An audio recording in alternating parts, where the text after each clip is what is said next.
awesome patterns in these woods. This is called ray flecking, and it occurs in woods like this, like white oak and leopard wood and other woods like this, and it provides a really cool look in custom woodworking projects. Today we're going to cover just what the heck these things are, and of course I'll show you a couple of finishing tricks to help you make this stuff look its best in your projects. But first, we got to talk about how lumber is sawn from logs, and then how a sawyer actually cuts it, the method he uses to make this figure come out, and that's called quarter sawing. What's quarter sawing? That's when at the sawmill they take a log, cut it in half. Once you've got those halves, they'll cut those in half, and now what you have is a log that's been quartered. And then they take those individual quarters and cut off boards. Gonna cut off one like that, and then rotate that quarter, cut off a board like that. And they'll continue on, cut, rotate, until they move on to the next quarter.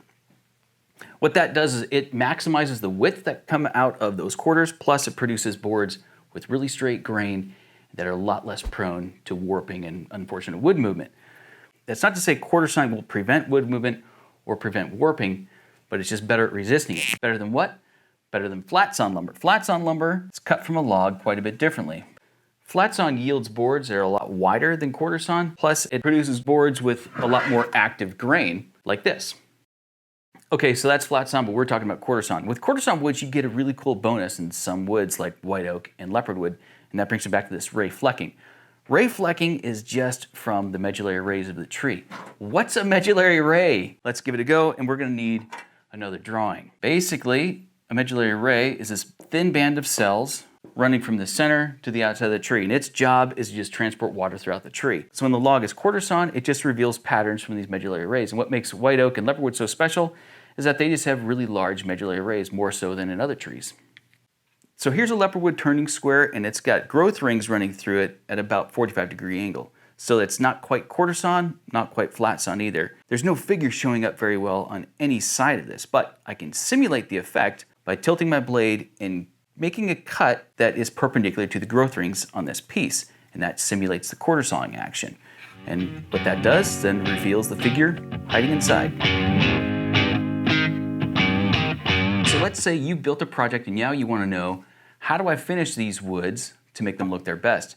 So I've got a couple of really great methods that you're going to love. Start with leopard wood. We're going to throw on just a coat of de-wax shellac.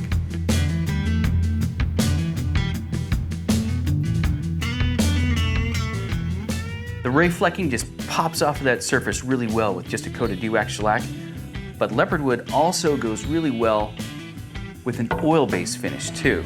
Check this out.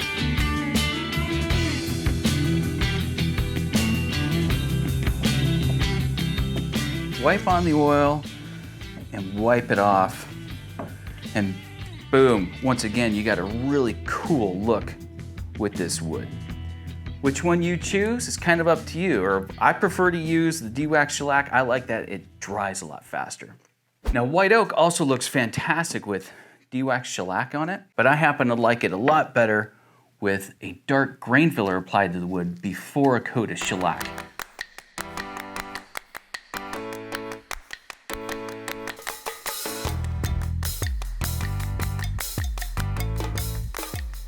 So I prepped this board, did grain filler in this half, did no grain filler in this half.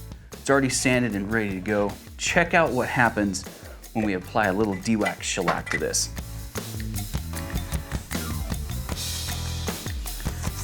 That looks so cool. That just looks so cool.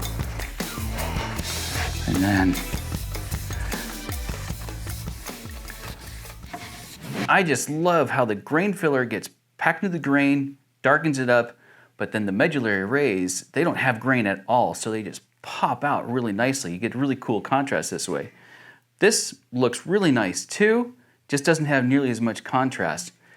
Which one you choose is kind of up to you. Now there are other methods too to get this same look with different product. You can kick off finishing your project by coating it in de-wax shellac, just a coat or two of that, and then instead of grain filler, you'd use a dark gel stain.